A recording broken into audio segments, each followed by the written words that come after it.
तो लास्ट हमने electric field strength का बेसिक कॉन्सेप्ट किया था।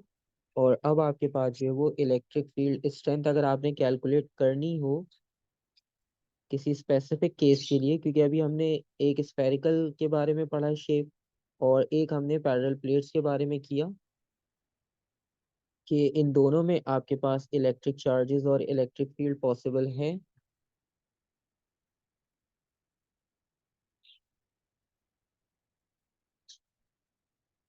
अच्छा, अब इलेक्ट्रिक फील्ड स्ट्रेंथ के लिए सेम वही फॉर्मूला है। अब इसमें पहली कंडीशन हम ले रहे हैं, लेट्स सपोज आपके पास फर्स्ट कंडीशन है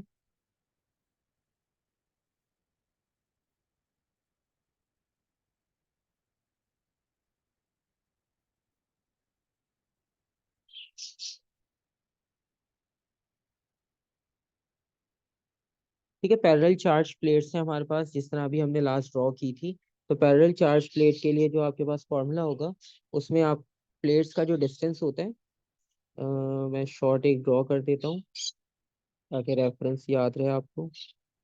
अब लेट्स सपोज यहाँ पर हमने दो प्लेट्स को ड्रॉ किया, और इनको आप जो है वो बैटरी से कनेक्ट कर लो।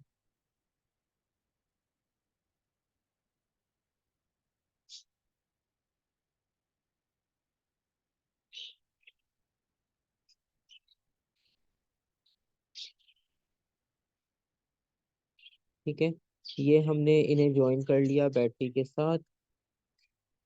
ये साइड पॉजिटिव, ये साइड नेगेटिव, इसका मतलब है ये साइड प्लेट की पॉजिटिव हो जाएगी, ये साइड प्लेट की नेगेटिव हो जाएगी।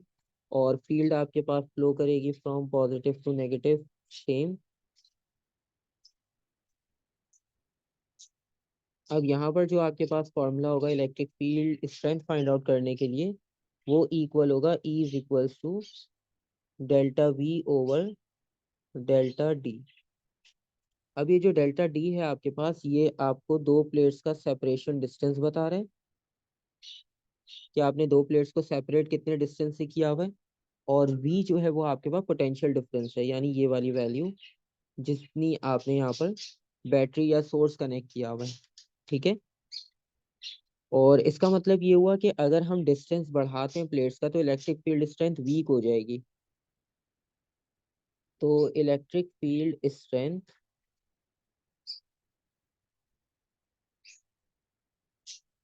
Decreases with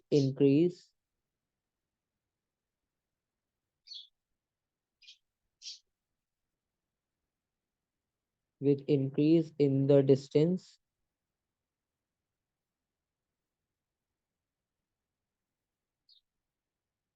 between plates। और सेकंड, आपको पता है कि अगर हम वोल्टेज बढ़ाते हैं तो इलेक्ट्रिक फील्ड आपके पास ऑटोमेटिक इलेक्ट्रिक फील्ड स्ट्रेंथ जो है वो इंक्रीज हो जाएगी। ठीक है, तो ये आपके पास फॉर्मूला हमने यूज करना है जब आप प्लेट्स यूज करोगे, पैरेलल प्लेट्स, तो वहां पर आपने ये फॉर्मूला यूज करना है। ठीक है, यूनिट चार्ज या किसी स्फेरिकल चार्ज पे फॉर्मूला यूज नहीं करना। ये आपके पास वहां पे कॉन्सेप्ट रॉन्ग हो जाएगा। उसके लिए हमारे पास फॉर्मूला दूसरा है। अब नेक्स्ट हमारे पास जो फॉर्मूला है वो फॉर्मूला आपके पास स्फेयर चार्ज या पॉइंट चार्ज के लिए। तो अब हम लेट सपोज एक पॉइंट चार्ज कंसिडर करते हैं।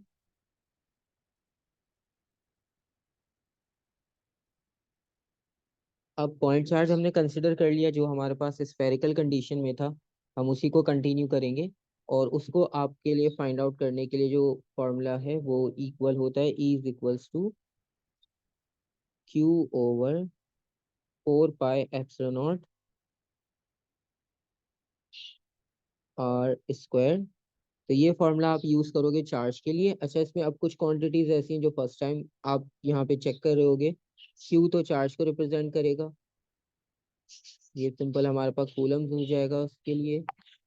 और 4 पाई तो आपको पता है कांस्टेंट वैल्यूज है। अब ये जो है आपके पास, ये सिंबल आपके पास न्यू है, इससे पहले आपने सिंबल को यूज नहीं किया होगा। ये हम यूज करते हैं फॉर परमिटिविटी।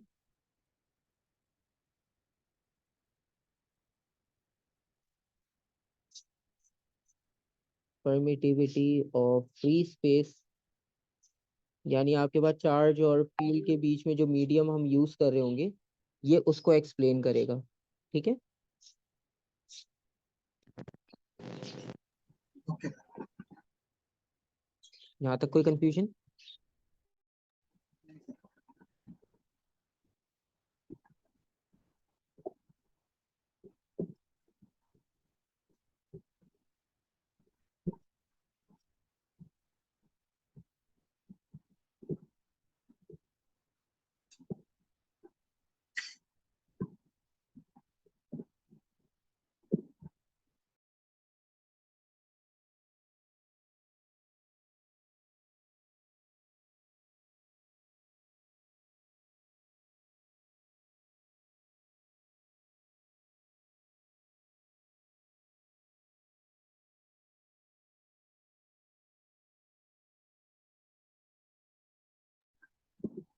सर इसके क्वेश्चन की गलत होती है।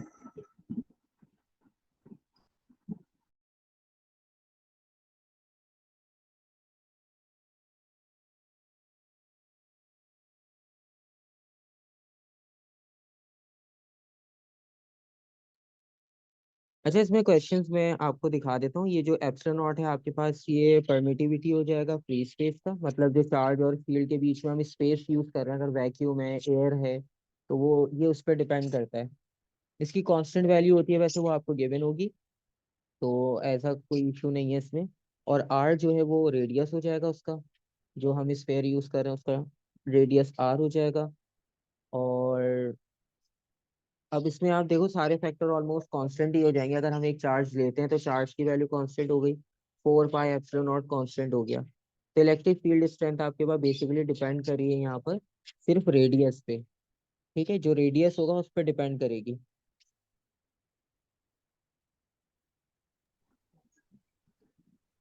ठीक है, और इसमें भी आपने वो 2 पॉइंट्स सेम याद रखने हैं कि अगर आपके पास चार्ज पॉजिटिव होगा तो फील्ड जो है वो away from the centre of the charge जाएगी, और अगर नेगेटिव होगा तो towards the centre of the charge move करेगी। क्योंकि इलेक्ट्रिक फील्ड स्ट्रेंथ आपके पास जो है वो वेक्टर क्वांटिटी है, इसमें आपको मैग्नीट्यूड के साथ जो है वो डायरेक्शन भी एक्सप्लेन करनी पड़ती है। ठीक है, तो बस इसमें एक फैक्टर आपको इम्पोर्टेंट याद रखना होगा कि ये जो आर वाला फैक्टर है, या आर का फैक्टर इम्पोर्टेंट है। तो इसके लिए आपने याद रखना है as the distance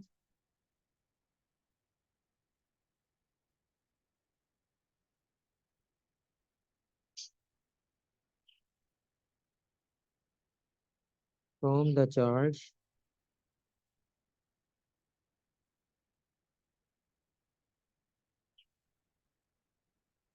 are increases,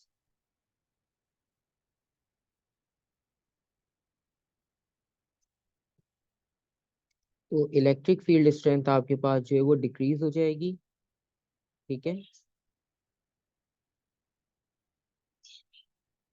और वो डिक्रीज कितना होगी, बाय अ फैक्टर ऑफ, क्योंकि हमारे पास फॉर्मूला में आर का स्क्वायर है, तो वो आपके पास 1/r² टाइम्स जो है वो डिक्रीज हो जाएगी। ठीक है, यहाँ तक क्लियर हो गया?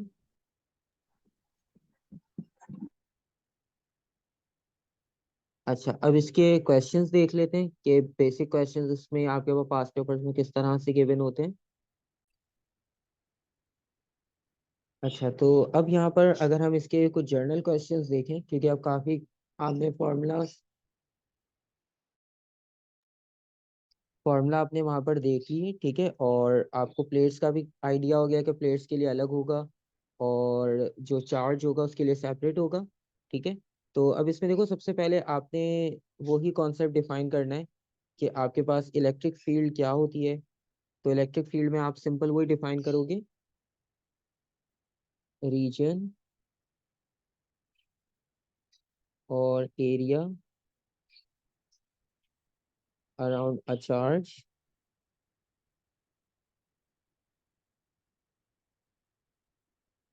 आप यूनिट चार्ज पॉजिटिव चार्ज भी लिख सकते हो, where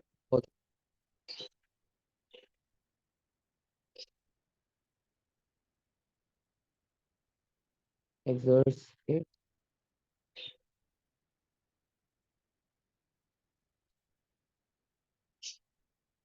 इसको हम इलेक्ट लिख लेंगे।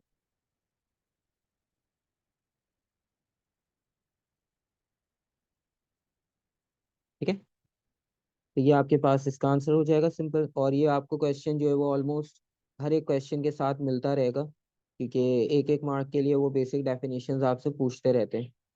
ठीक है, और अब हम देखते हैं नेक्स्ट पार्ट। नेक्स्ट पार्ट आपको यहाँ पर पैरेलल प्लेट्स का आइडिया हो गया होगा कि दो पैरेलल प्लेट्स गिवन है यहाँ पर। ठीक है, और दो पैरेलल प्लेट्स के लिए उन्होंने क्वेश्चन आपको ये दिया है कि a uniform electric field is produce between two vertical metal plates A B and C D, और the potential difference between the plates is 450 volts and separation of the plates is 16 millimeter. An alpha particle is accelerated from AB to CD. On figure 7.1 draw lines to represent। अच्छा देखो, अब देखो आपके पास यहाँ पर lines का question आ गया कि आपने लाइंस ड्रॉ करनी है इलेक्ट्रिक फील्ड की। तो अब पॉजिटिव साइड इसमें यहाँ पर से लेफ्ट वाली है और नेगेटिव जो है वो राइट वाली है। तो आपको चार्जेस भी पता है, तो आपने लाइंस ड्रॉ करनी है, तो एटलीस्ट आप 4 लाइंस इक्वली स्पेस ड्रॉ करके दिखा दोगे।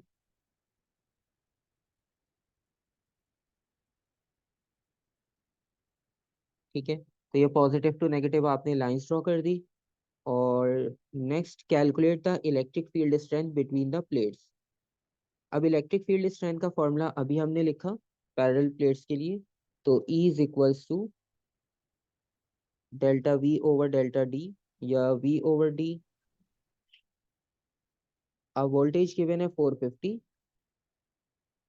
डिस्टेंस है 16 मिलीमीटर। तो 16 को मिलीमीटर है, उसको चेंज करना होगा यहाँ पर। 16 मिली यानी पावर जो है वो -3 ने यहाँ से डिवाइड कर लेना है। डिवाइड करने के बाद जो इलेक्ट्रिक फील्ड स्ट्रेंथ का आंसर होगा वो आपके पास वोल्ट पर मीटर में आ जाएगा। ठीक है, ओके।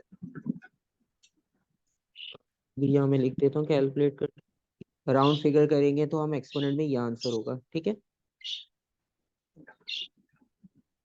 अच्छा अब नेक्स्ट इन्होंने दिया है calculate the work done by the electric field on the alpha particle as it moves from A B to C D. अच्छा, अब ये वर्क डन का कॉन्सेप्ट ये है कि जब हम इलेक्ट्रिक उसकी बात करते हैं, ईएमएफ की भी अगर हम बात करते हैं, क्योंकि चार्ज जब मूव करता है तो पॉजिटिव टू नेगेटिव, तो उसमें एनर्जी की कन्वर्जन होती है। तो एनर्जी की कन्वर्जन आपके पास इस तरह से होती है कि जब आप सेल यूज कर रहे हो, तो सेल में केमिकल एनर्जी है, वो केमिकल एनर्जी आपने चार्ज को प्रोवाइड की इलेक्ट्रिकल में कन्वर्ट करने के लिए। तो ये जो एनर्जी कन्वर्जन होती हैं, तो इसको हम वर्क डन का कॉन्सेप्ट देते हैं, क्योंकि जब एनर्जी मिलेगी चार्ज को, चार्ज मूव करेगा। तो वर्क डन का भी कॉन्सेप्ट इसी तरह होता है कि जब आप फोर्स अप्लाई करते हो तो कोई ऑब्जेक्ट जो है वो उसी डायरेक्शन में डिस्प्लेस करता है। तो ये कॉन्सेप्ट आपने यहाँ पर यूज करना है और वर्क डन फाइंड आउट करना है। और वर्क डन फाइंड आउट करने के लिए हमारे पास यहाँ पर सिंपल हम फॉर्मूला यूज कर लेंगे वर्क डन का। और वर्क डन के लिए एक फॉर्मूला हमारे पास इस तरह से होता है, E multiply by Q into D, आप ये यूज कर सकते हो। और एक फॉर्मूला आपके पास ये होता है वर्क डन के लिए, work done equals to voltage multiply by charge. ठीक है, अब आप दोनों में से कोई भी फॉर्मूला यूज करके जो है वो वर्क डन फाइंड आउट कर सकते हो। ठीक है, ओके। अब अगर आप लेट सपोज सेकंड वाला भी यूज कर रहे हो, तो सेकंड वाले में V की वैल्यू 450 थी और चार्ज की वैल्यू जो है वो अब इन्होंने आपको दिया है। अच्छा देखो, कुछ में ये होता है कि चार्ज की वैल्यूज ना क्वेश्चन में मेंशन नहीं होती, वो कांस्टेंट होती है, तो कांस्टेंट आपको पिक करनी होती है। ठीक है, अब देखो यहाँ पर जो है वो अल्फा कौन पार्टिकल, सी वैल्यू पिक करनी होती है सर? अब देखो यहाँ पर अल्फा पार्टिकल है। ठीक है, अब आप फॉर्मूला कोई भी यूज करो, आपको चार्ज की वैल्यू चाहिए, और पूरे क्वेश्चन में कहीं चार्ज की वैल्यू मेंशन नहीं है। ठीक है, लेकिन आपके पास कांस्टेंट टेबल आता है पेपर के फर्स्ट उस पे, तो वहाँ पे सारे कांस्टेंट्स लिखे होते हैं। अब क्योंकि यहाँ पर अल्फा पार्टिकल है, और अगर आपको न्यूक्लियर फिजिक्स का थोड़ा सा कॉन्सेप्ट याद हो, तो अल्फा पार्टिकल में हीलियम एटम होता है। ठीक है, मतलब उसका मास जो होता है वो हीलियम एटम के इक्वल होता है। तो वहां पर जो चार्ज होता है +2 होता है। तो अल्फा पार्टिकल पे चार्ज होता है +2। तो इसका मतलब ये है कि वो जो हम प्रोटॉन और इलेक्ट्रॉन का चार्ज लिखते हैं 1.6 एक्सपोनेंट -19। ठीक है, ये आपके पास इलेक्ट्रॉन प्रोटॉन का चार्ज होता है, सिर्फ प्लस माइनस का डिफरेंस आता है। इसको आप मल्टीप्लाई कर दोगे 2 से, क्योंकि +2 चार्ज है, तो इसको हम 2 से मल्टीप्लाई कर लेंगे। तो चार्ज की वैल्यू आपके पास इक्वल होगी ×10⁻⁻90 कूलम्स। ठीक है, तो ये थोड़ा सा आपको याद रखना होगा, क्योंकि अक्सर ये होता है कि वैल्यू क्वेश्चन में नहीं दिखती, कंफ्यूज हो जाते हैं कि अब क्या करें, क्यू की वैल्यू तो नहीं मिल रही। तो अल्फा पार्टिकल, प्रोटॉन, इलेक्ट्रॉन, ये कांस्टेंट चीज़ है, इनकी वैल्यूज मेंशन होती है। थोड़ा सा बस आपको बेसिक्स को यूज करना है। तो यहाँ पर चार्ज की वैल्यू हमारे पास 3.2 एक्सपोनेंट -19 आ जाएगी, और इन दोनों को आप मल्टीप्लाई कर लोगे, तो आपके पास जो फाइनल वर्क डन का आंसर आएगा वो है 1 ठीक है, ये आपके पास आंसर हो गया। इन्होंने आपको 3 मार्क इसलिए दिए क्योंकि ये चार्ज भी आपने खुद से डिस्कवर करना है, और फिर कैलकुलेशन भी आपने करनी है। ठीक है, यहाँ तक कोई कंफ्यूजन? No sir. अच्छा, अब इसका ही फोर्थ पार्ट है कि a beta particles move from A B to C D, calculate the ratio. अच्छा, अब देखो वर्क डन हम अल्फा का फाइंड आउट कर चुके हैं। ठीक है, तो वो हमने अभी फाइंड आउट किया है, एज इट इज आप यहाँ पे यूज कर सकते हो 1.44 एक्सपोनेंट -16। अब उन्होंने कहा है कि यहाँ पर बीटा हो। अच्छा, बीटा में क्या है कि बीटा सिंपल इलेक्ट्रॉन होता है। अगर आपको वही न्यूक्लियर फिजिक्स आप दोबारा यूज करो कॉन्सेप्ट, तो बीटा एक सिंगल इलेक्ट्रॉन होता है। तो बीटा सिर्फ हमने एक इलेक्ट्रॉन यूज करना है, और आपको पता है इलेक्ट्रॉन का चार्ज कितना होता है। तो पहले हमें इसका वर्क डन फाइंड आउट करना होगा, तो हम दोबारा से वर्क डन निकालेंगे, और ये है बीटा। तो work done is equals to V multiply formula. तो यहाँ पे वोल्टेज होगा, लेकिन यहाँ पे जो चार्ज होगा, क्योंकि एक इलेक्ट्रॉन है, तो हम यहाँ पे 90। ठीक है, और इसमें माइनस साइन होता है क्योंकि ये इलेक्ट्रॉन है, लेकिन माइनस साइन को हम अलग से ब्रैकेट में शो कर देंगे, क्योंकि पता चल जाएगा कि ये नेगेटिव था इस वजह से। और अब आपने करना ये है कि इस वैल्यू को डिवाइड कर लेना है 450 टाइम 1.6 एक्सपोनेंट -19 से हम डिवाइड कर लेंगे, पास जो है वो फाइनल रेशियो आ जाएगा। अब माइनस साइन तो लगेगा लगेगा, क्योंकि यहाँ पर नेगेटिव बीटा आ गया, इलेक्ट्रॉन आ गया, और इसका आंसर जो आएगा वो आपके पास ऑलमोस्ट 2 के इक्वल होगा। ये इसका फाइनल। ठीक है, ओके सर। तो इसी तरह के इसमें और क्वेश्चन हैं, ये मैं आपको सेंड कर दूंगा अभी। तो आप बाकी भी चेक कर लेना क्वेश्चंस। आपको मोस्टली इस पूरे वर्कशीट में सेम क्वेश्चंस ही मिलेंगे। ठीक है, ठीक है सर। और सर ये पीडीएफ फाइल भी भेज दें। हाँ ये मैं आपको सेंड कर रहा हूँ, और वर्कशीट भी सेंड कर रहा हूँ, तो आप इसको देख लेना। ये देखो, मैं आपको क्वेश्चंस का भी दिखा, ये देखो दोबारा से उसने इलेक्ट्रिक फील्ड पूछा, और यहाँ पे दोबारा से वही प्लेट है। ठीक है, तो इसी तरह के क्वेश्चंस होंगे। बस इसने देखो वेट पूछ लिया यहाँ पर, तो वेट मसला नहीं है, आपको मास इंटू उससे फाइंड कर सकते हैं, वरना डेंसिटी दी है, डेंसिटी का फॉर्मूला यूज कर लेंगे। तो फिर नेक्स्ट क्लास में हम इसके क्वेश्चन से कंटिन्यू कर लेंगे। ठीक है, ठीक है सर। ओके, अल्लाह हाफिज। अल्लाह हाफिज।